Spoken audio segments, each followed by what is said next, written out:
Hey everyone! In this video I'll show you how you can connect your VoiceFlow AI assistant with AirTable to both retrieve data from an AirTable database but also store the conversation or individual interactions of the conversation in the AirTable database. You don't need to know anything about AirTable, and we also don't need any intermediate software like Zapier or Make, because AirTable can directly connect to VoiceFlow. You should know a bit about VoiceFlow, but if you don't, you can check out my other videos up here and then you'll get an idea how that works. And once you know about VoiceFlow, you can come back here and I'll show you everything from scratch, how you can connect VoiceFlow to AirTable and both store and retrieve data. I'm actually going to show you this in 2 steps, because what you need to do is connect the AirTable API with VoiceFlow. But there are 2 kind of problems to solve. One is the AirTable API and the other problem is the VoiceFlow integration, and we'll look at them one by one. And in order to look at the AirTable API individually first, we'll use a software called Postman. Postman is a very simple tool that just exists to query APIs with different type of requests. No worries if you have never used it, I'll also give you a full introduction here. And if you already know everything how it works, just look at the chapters of this video below and you can skip forward to the appropriate place after the explanation of Postman. And so the first part of this video is where I'll show you how you can interact with AirTable via API with Postman. And then once you know that, I'll show you in the second part how you can directly integrate AirTable with VoiceFlow. All right, so with that said, let's get going. All right, so here we are on airtable.com, and I'm assuming you have never used AirTable before, so I'll also create a new account and you can follow me along step by step and exactly do the same to also get the same results that I get when connecting AirTable to VoiceFlow. So let's sign up. And I suggest if you have a Gmail account, you just sign up with this here. My Gmail account is already my main account here, and I want to tell you here how it goes with a new account from scratch, so I'm going to use my secondary email.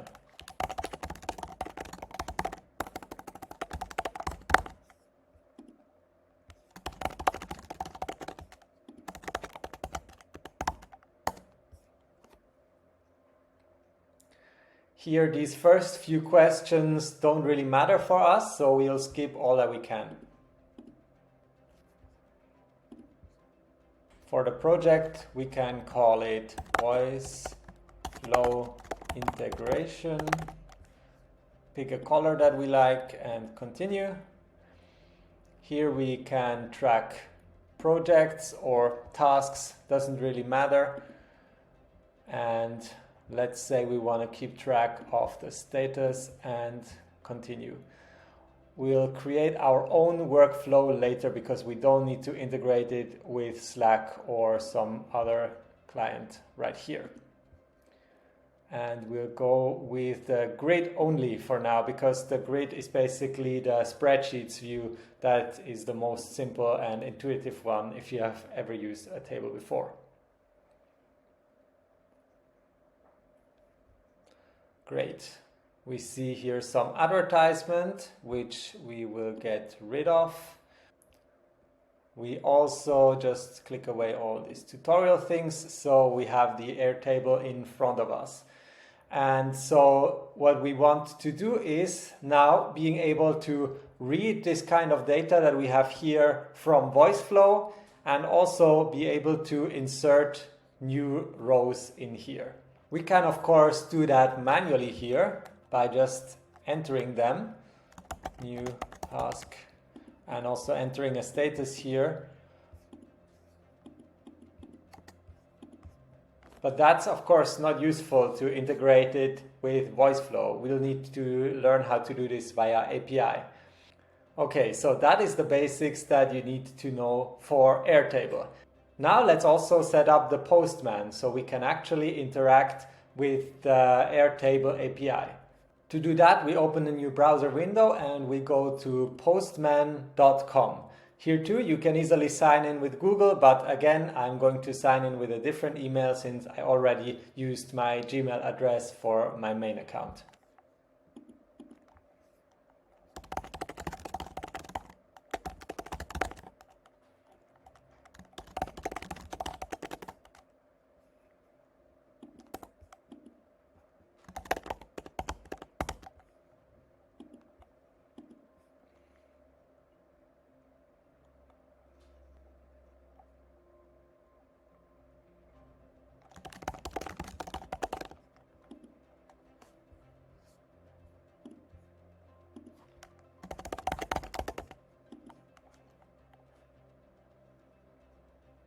After our login is complete, we'll see this kind of screen on Postman. And what we are going to do is send an API request here. All right, and so here we can send API requests. There are several types. The most common ones are the GET request, which allows us to read data from the Airtable database. Then there is the POST request, which allows us to add a new entry or a new row in the database. And then the third one we'll look at today is the PATCH request, which allows us to update an existing database entry. We'll not look at PUT because that overrides an existing entry and can be a bit dangerous. And delete is also not necessary because we mainly want to have the Airtable interact with VoiceFlow, and so if we really need to delete something, we can also easily do it manually in the Airtable database. And so the easiest one to get started is always the GET request, because for the GET request we need less parameters to fill in, but basically just the URL where we get it from, and then sometimes some authorization, because not any random stranger in the internet should, for example, be able to read and access all the data in your Airtable, right? But so the first thing that we are going to do here is send a simple GET request to a public website where you can just practice sending your first request without even bothering about authorization. And to make your first API request practice, you can go to this website here, reqres.in, and this website here has lots of APIs to practice with. All right, and so here on this side we can just scroll down and have this first GET request here.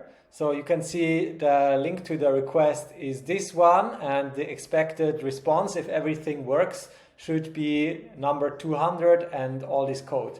And it sounds complicated and fancy, but what you have to do to try this is simply click this link, and then you here see the complete link. We copy this and we go back to Postman where we were just before, and we fill in this URL that we just copied in here and send the request. As you see here, we got the status 200 OK, and the API request successfully extracted all this data here from this website. And with that, you already sent your successful first API request. And an API request to Airtable is basically exactly the same thing, except that you need an additional authorization in order to read data from your Airtable. And so let me show you how you can do that. Here back in Airtable, you need to look at the top right and click your account icon, and then you select Developer Hub. Let's click it. And inside of the Developer Hub, we can create our personal access token. Let's also click that. Before you go any further, make sure you have verified your email address. Otherwise, it will prompt you to do that, and you will have to re-enter the whole text here because you need to reload the page and then it will all be gone. So let's do that first, and then we can enter the name here. For example, VoiceFlow integration, and we'll give it full scope here. So someone who has this token has basically the allowance to do anything that he wants. And we'll also select the VoiceFlow integration database and then create the token. And we copy this text and save it somewhere where we can access it. And you shouldn't really show this token to the public, otherwise anyone can access your database. But in this case, I'm just going to delete it after recording this video, so there is no need to worry. All right, so we have the personal access token, but we still need the link to the database itself. For that, we go back home here and we go back into our database. Next, we go up here to help and then down here to the API documentation. And this API documentation is actually not a generic documentation, but it is adapted to your particular database. So here we scroll down and here you see how the authentication works for your API. So let's copy this link here and go back to Postman. Here in Postman, we copy paste in this link, and let's first see what happens if we just send this request without any authorization. As you see, we got a response back, but it's 401 unauthorized, and the whole content that we got back from the API is also authentication required. And so let's add that authorization here in that tab, and it already recognized that we are dealing with AirTable, so we can just enter the token here. That is what we created just 1 minute ago and saved in another document. So we copy paste that in here, and once we did that, we can again send the request. And you see, this time it worked. We have, for example, new task in progress, finance, budget, to do. And so if we go back to our Airtable, you see that is exactly what we have here as well. New task in progress, finance, budget, to do. And so we successfully got data out of our Airtable. Now, the next thing that we want to be able to do is not just read and retrieve data with a GET request, but we actually want to put in new data. Let's say, for example, we have the case of a VoiceFlow database where we have an AI and we want to store both the question that the user asks and the answer that the AI gives us in this Airtable. And to do that, we need to switch from a GET request to a POST request. And let's just do that and send it again and see what happens. So what we see here is another error, which is called unprocessable entity. And the problem is that for a POST request, we actually need to have something that we share and put up in the Airtable, right? And we didn't give it anything. And to do that, we can here click on body and easily click on the raw. And now we have a field here where we can input something. And to know what exactly we should put in here, we can go back to the Airtable documentation here and scroll down further. And here we'll see the information we need to create a new entry into the database. So let's just copy all of these things here. And we paste it over at Postman. And we send it again and see what happens. And indeed, we got a 200 OK answer. And we see those fields that we put in here, define goals and targets. They are created here and they also have an ID now. We never gave it this ID, but the database itself assigns every entry an ID and actually also a created time. And if we go back to our Airtable, you will see that these entries are now also created here in the Airtable. And with Postman, we can create basically any kind of entry that we want. We can just change this name here. So for example, Magic Unicorn. And let's get rid of this second entry so we can just do one at a time. and we send it. And again, we got the confirmation 200, okay, that everything went well. And here again, we don't even need to reload. It already updated and inserted our magic unicorn into the Airtable. And so with that, we now know how to read data and how to write a new data entry.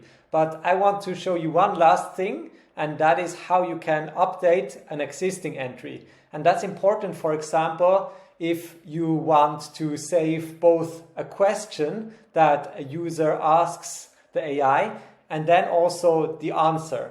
And you could save both at once, but it's more stable if you can save an entry right away after a user enters it, because they might just leave the chatbot and then you might lose all the data. So the more sturdy, more secure process is to save the data right after it has been entered or output by the AI. And for that, we need to know how to update an existing record. And that's the last thing that I'm going to show you how to do with Postman now. And so back at Postman, we switch from post to a patch request. And we don't want to make a put request because a put request overrides everything that is in this particular entry, whereas a patch request just updates the particular record. And so to make this already relevant for how we can use it later with VoiceFlow, let's create some relevant fields. Like, for example, a long text, user question. And we'll also create a new field, AI response. And we will delete this field here because we don't really have a status here.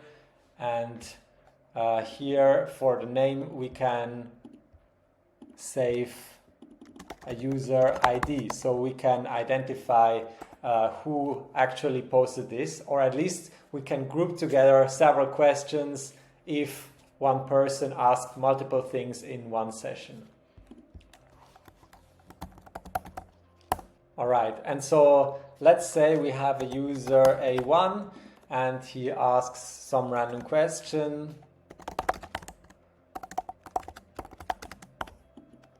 And now we want to actually enter an AI response here with the API. How do we do that? So let's go to our documentation again. We reload this so we can be sure it's updated for the latest state of our database. And we scroll down all the way here until we see update or upsert task records. And you see here on the right side, we now not only have the fields where we have now the user ID and the user question or the AI response as well, but we also have an ID for the field.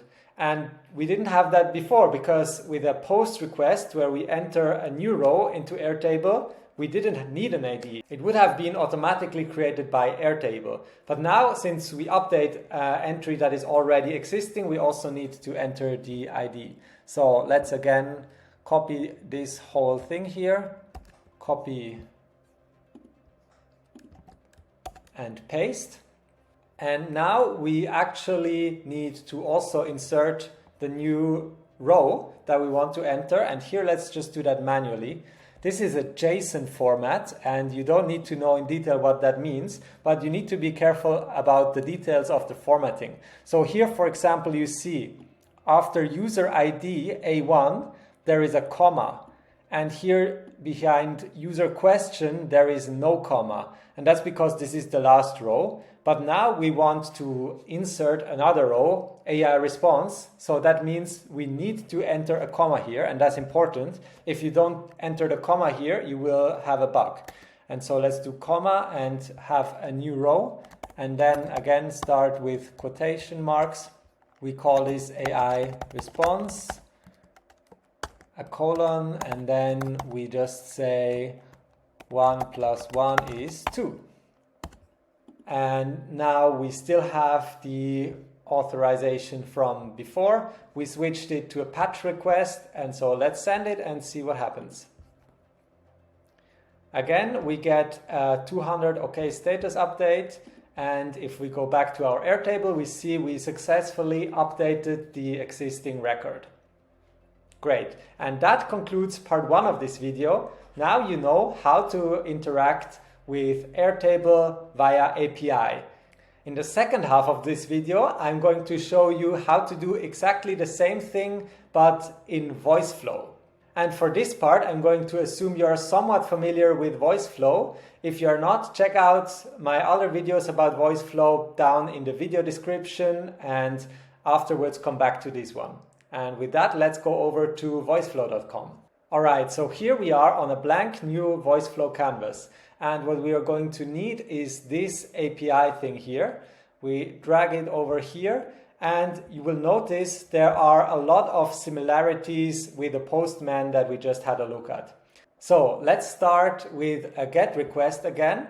And just to make sure it all works, let's start again with a sample request here from reqres.in. And we can just get again this GET request here as we did before. We copy this whole URL, paste it in here, and send the request. And as you see, we successfully got the code 200 OK and got the full response back. So with that, we confirmed that in principle, the API interaction with VoiceFlow is working well. Now let's do the same again with our Airtable API. Once again, if you have lost it from before, here we are in our Airtable, and you need to go to Help and all the way down here to the API documentation. And in this API documentation, we scroll down and we go here to this URL. We copy it. We paste it in here. And in this case, we also need authorization. So we need to enter some specific words here. And the way this works is that this first word here, authorization, we copy this and we paste it in this first row here from the header. And we go back to the Airtable documentation and we get this part here. And we don't copy your secret API token because that's your token again. So we just copy bearer, and we need one space, and then you copy your full token that we got earlier on the Airtable website. And by the way, if you lost track of your token link, no problem. You can always easily go back and create a new token. It's free and you can create as many as you want and delete them again. So no worries, but you might need to make a new one. And so we have our link here and the authorization. So let's see what happens. And indeed, we got the 200 status code OK. And you can see we could read the Airtable successfully with the user ID A1, what is 1 plus 1, and 1 plus 1 is 2, which is exactly the same data that we also have over here in our Airtable. So next, let me show you how you can enter a new row of data here in this Airtable database. For that, we are going to change this GET request into a POST request. And again, we go back to our Airtable documentation. And here, let's scroll all the way down until we have create tasks records. And here you see, besides the authorization bearer and then the API token, we need to enter something else into the header, which is the content type application/JSON. This lets the API know in what format the data is sent and received. So let's just copy paste content type. We can create a new header by clicking on this plus. We enter this. We go back to the Airtable documentation. We also copy application/JSON and we enter this here as well. Next, because this is a POST request, as we saw in Postman before, we need actually some kind of data that we are posting. So let's create a body here where we can fill in the content that we'll actually be posting. And we're going to use raw, so we have full control over all the input. We are again going to the API documentation, and we are going to use this format here. Everything between this single quotation mark in the beginning and the single quotation mark here in the end, we are going to copy and paste it in here, and we can slightly change this record, and usually we are just going to post one record, so let's delete the second one. And you need to make sure that you also delete this comma here, because comma is only used between different records in JSON. If you don't delete it, you'll get an error. And so let's have only one record, and let's slightly change it so we can see that we actually update it. So in this case, let's say we say 1 + 2 is 3. And let's send the request and again see what happens. We again get the 200 status code, which is supposed to mean everything went well. And if we look into our database, we indeed got a new row inserted here.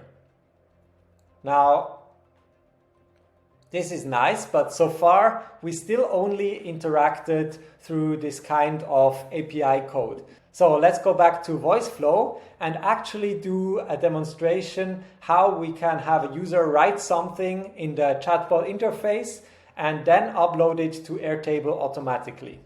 To do that, we'll first have a text field. We'll prompt the user for the question.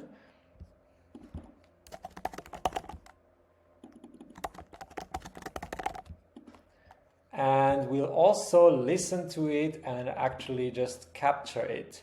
And by default, it is captured as a last utterance. So let's connect these and connect this as well. And now we want to create a new record. We don't get an AI response here, so we can just delete this whole row. And once again, let's make sure we also delete this comma here to avoid a bug. And then instead of this hard-coded question here, we are now going to use curly brackets, and we'll insert last underscore utterance. And so let's first just test this request. We can test it here with this button again. And now we get prompted to enter a last utterance because we didn't come through the dialog, but just here directly, and it needs a variable. So let's call this test1, generate. And again, we got success code 200. And back in AirTable, we see we have a new row with test1. Now in VoiceFlow, let's now also test if that works through the normal chat interface. So let's start the demo here. And what is your question? What is 3 + 4, for example? And of course, we just end up getting no answer at all. But we should now be able to see this thing in our AirTable. So we go back and indeed, it appeared here. So that is exactly what we wanted. And we're almost there. Now we just want one more thing, and that is actually store an AI response here that we get. And for that, we'll need a patch request. Let me very quickly actually insert an AI here so we can get any answer. And the prompt here, we can also just enter the last utterance. So the question that we used before is now what we prompt the AI. And we can use 3.5 turbo, that is using the least amount of tokens. We don't need to enter any specific instructions. So let's just go with that. And so we connect it here. And we can also, just to make sure, we can capture any kind of bugs. We can say post failed, and we just connect it here. I've not experienced it yet, but this way we know what's going on if something goes wrong here. And so from this AI last utterance, we now just start from here and copy the upload question. We paste it, and we'll call this upload AI response.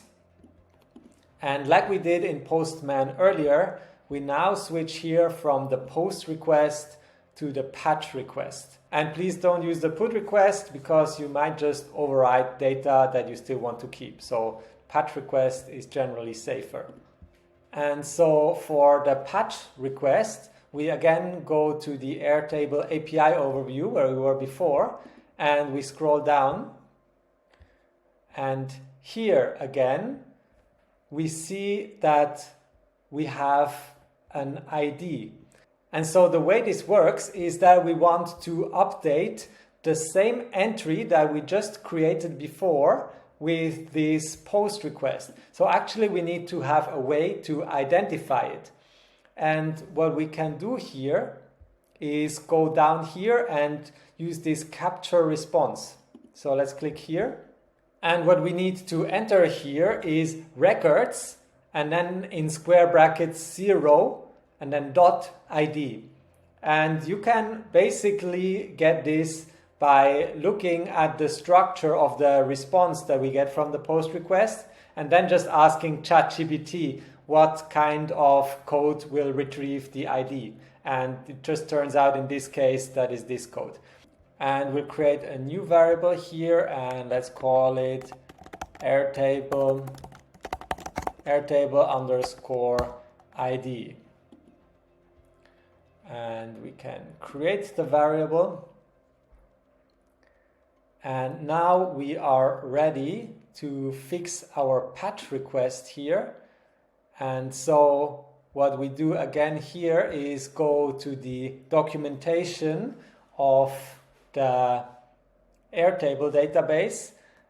And so in this case, you'll notice the content between the post request here and the patch request here is fairly similar. The only thing that is needed in addition to the post request for the patch request is this ID field here.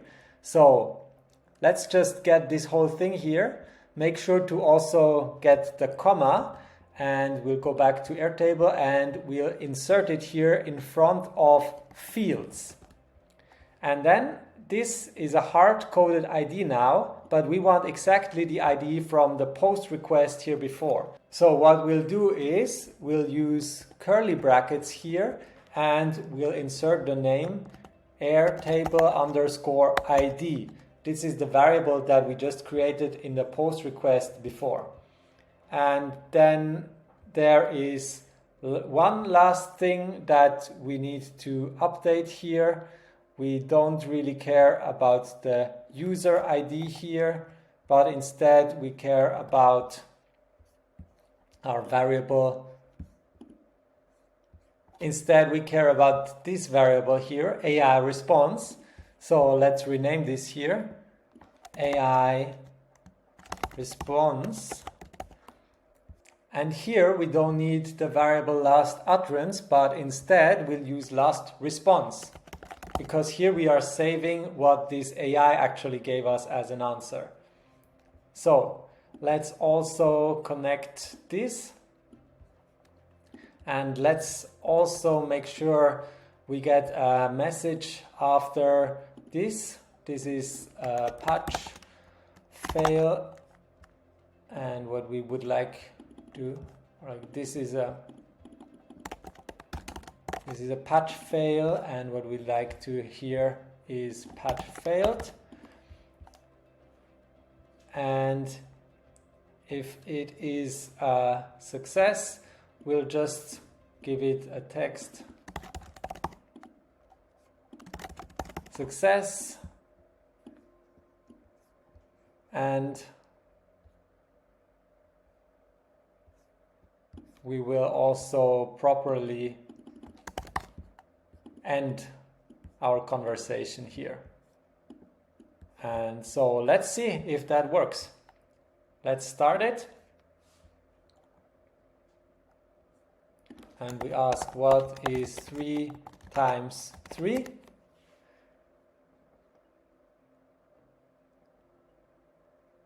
We get the answer, 3 times 3 is 9. We see the API call was successfully triggered and the bot closes. And if we go back to Airtable, we see we successfully stored the post and the patch request in here. Now there is just one last thing that I would like to tell you about, and that is this user ID row here. So far we just hard-coded A1 for each of them, but you might actually want to identify if someone answered several questions inside of the same sitting. And to do that, we can leverage the fact that VoiceFlow assigns every user an individual ID. And the way we can actually access this user ID is by here, just instead of A1, inserting in curly brackets user underscore ID. And we only need to do this once because the patch request just updates the exact same record we created here earlier, and we identify it by the ID of the post of the record in Airtable. And there the user ID is already entered. That is why it's not necessary to insert that user ID once more here. And so to actually test this, let's quickly change our VoiceFlow bot here so the user has a chance to answer multiple questions. And by the way, I just noticed I connected these arrows here wrongly. The failed connection should go to patch failed and the successful should go over here. But now we are moving these down a bit and we are adding the option to ask another question. So we'll ask, do you want to ask another question? And then we will give some options here. This should be in the same block, like so. Yes, more questions. No, I am done. And so if the user is done, let's delete this success block. We no longer need it. So if the user is done, we can send him to the end. And if there are more questions, we can just send them back to the questions block. And so now the user has the option to ask several questions inside of one and the same VoiceFlow AI bot. So let's quickly ask 2 questions in one interface and see how that looks in the Airtable database.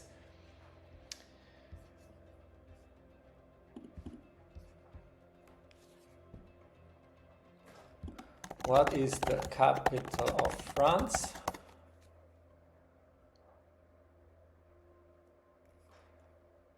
Great, and I want to ask one more question. What is the capital of Germany?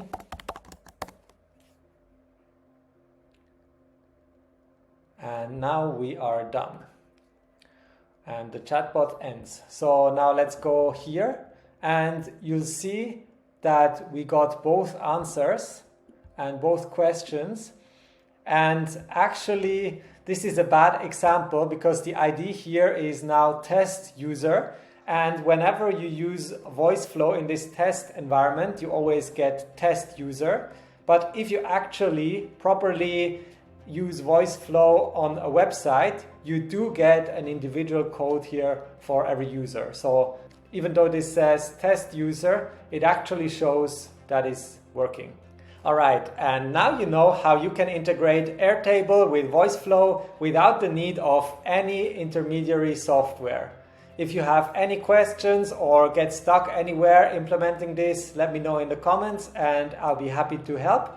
And otherwise, also let me know what you use this for. For example, do you just store records or do you retrieve data to answer questions? I'd love to hear about it in the comments as well. Thank you everyone for watching, and I'll see you in the next one.